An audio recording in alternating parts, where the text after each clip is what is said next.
কি যে একটা খেলা শুরু হয়েছে, এটা একটু আশ্চর্য লাগতেছে। তবে আমার ধারণা এই ঘটনাতে মার্কিনীরা কানেক্টেড না, আমেরিকা কানেক্টেড না। যা ঘটছে এটা দেশের আভ্যন্তরীণ একটা পরিকল্পনা। এর বাইরে পশ্চিমা শক্তির একটা গ্রিন সিগন্যাল হয়তোবা ছিল।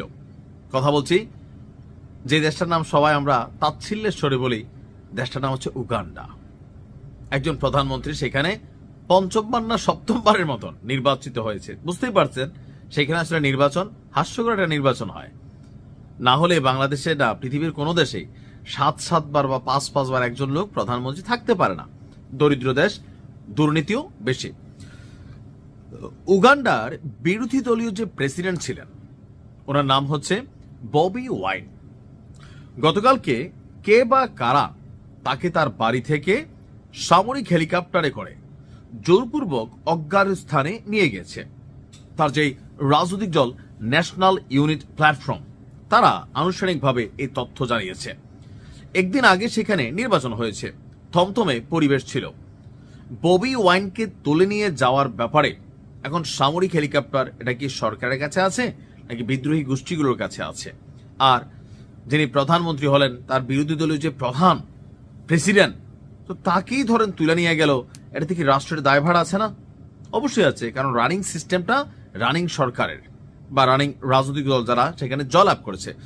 সো এখানে প্রেসিডেন্টের মতন একজন ব্যক্তি তাকে বাড়ি থেকে নিয়ে যাওয়া হলো। আমি যখন নিউজটি করছি প্রায় 14 ঘন্টা কোন রকম কোনো অ্যাকশন নাই, ওরকম কোনো আপডেট নাই।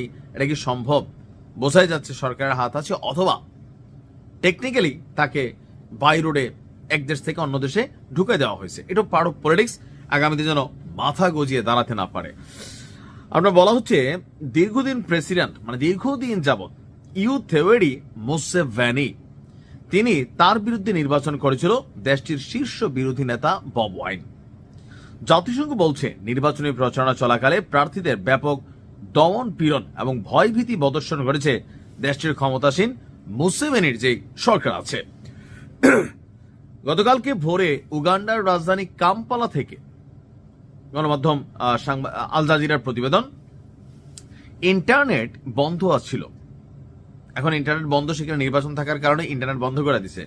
তো ইন্টারনেট বন্ধ থাকার এই সুযোগে তাকে তুলে নেওয়া হয় এবং ওয়াইনের অবস্থান কোথায় আছে এটা ট্রেস করা একটু কষ্টকর হয়ে গেছে।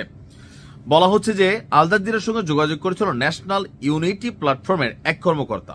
তিনি বলছেন সামরিক বাহিনী এবং অন্যান্য নিরাপত্তা সংস্থার সদস্য এই টাইপের আপনার লোকজন ওয়াইনের বাড়ির দেয়াল টপকে ভেতরে প্রবেশ করেছিল। আমরা ভোটের পরপরই ওয়াইন সামাজিক যোগাযোগ মাধ্যমে অভিযোগ করেছিলেন দেশ জুড়ে ব্যালট বাক্সে জাল ভোট তৈরির ঘটনা ঘটেছে। আপনার জাল ভোট দিয়ে এখানে ভরানো হয়েছে।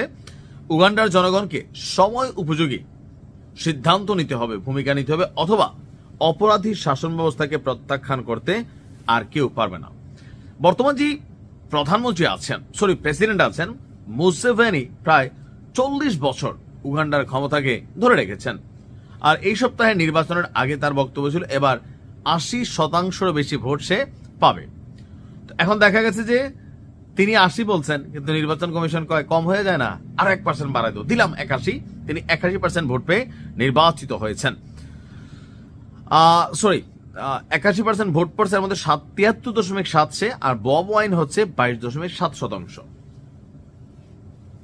এখন এটা থেকে স্পষ্টই বোঝা যায় যে ক্ষমতাসীন যে সরকার আছে ঘটনার গুরু কিন্তু সেই আমেরিকা না। আমার মনে হয় টুডে টুমরো এটা সামনে আসবে।